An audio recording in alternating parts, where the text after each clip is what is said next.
Les sociétés pour lesquelles on intervient dans le domaine des technologies de l'information, c'est des sociétés principalement qui œuvrent dans le domaine des jeux, du développement de logiciels et du secteur des services.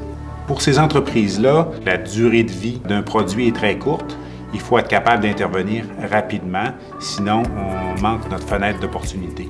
Donc pour intervenir rapidement, ça vient de pair avec des défis. Les trois principaux défis qu'on a rencontrés dans ces secteurs-là, c'est premièrement le modèle d'affaires, ensuite les finances de l'entreprise, finalement le manque de ressources humaines. En fait, là, on a beaucoup d'impact auprès des entreprises en technologie qui œuvrent dans des industries ultra compétitives, c'est de les aider à bien définir leur modèle d'affaires. Donc, par définir un modèle d'affaires, c'est comment on présente la technologie, comment on en ressort les gains et comment on chiffre surtout les gains pour leurs clients. Les technologies de l'information sont malheureusement victimes de beaucoup de perceptions de risques d'implantation et même financiers. Donc, par notre expertise, ce qu'on essaie de faire, c'est d'accompagner les clients dans la modélisation de leur offre, dans l'implantation de leur technologie pour justement éliminer le plus possible la perception de ces risques-là. Les entreprises en TI sont chanceuses, il y a beaucoup de crédits d'impôt qui existent. Donc les deux principaux sont le crédit d'impôt aux affaires électroniques, le crédit d'impôt à la recherche scientifique et développement expérimental.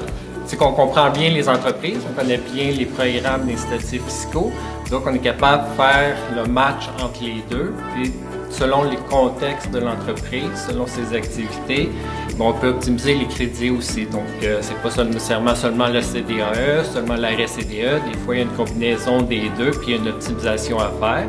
Je pense dans un cas, une entreprise qu'on est allé chercher 40 000 $ de plus seulement en optimisant ses crédits. Une critique qu'on entend souvent du programme, les entreprises disent « je ne veux pas toucher à ça, c'est trop compliqué », puis ils pensent qu'ils ne sont pas admissibles. Mais nous autres, on en fait une centaine par année, donc on sait qu'est-ce qui est admissible. Puis les entreprises, eux autres, sont collés sur l'arbre, nous autres, on voit la forêt, donc on leur apporte des liquidités, puis ça peut faire toute la différence dans la survie de l'entreprise ou dans le succès de l'entreprise.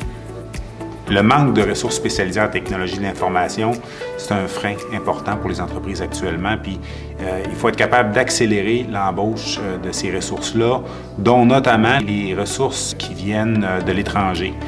Et le temps qui est long, c'est, après avoir identifié ces ressources-là, le temps d'obtenir les permis de travail. Donc on a une équipe qui est spécialisée là-dedans, qui peut agir rapidement à ce niveau-là. L'équipe multidisciplinaire, c'est d'être capable de parler à la fois la langue des affaires, la langue de la finance et la langue de la technologie. Donc, être capable de comprendre tous ces langages-là permet de rendre un service beaucoup plus efficace aux entreprises.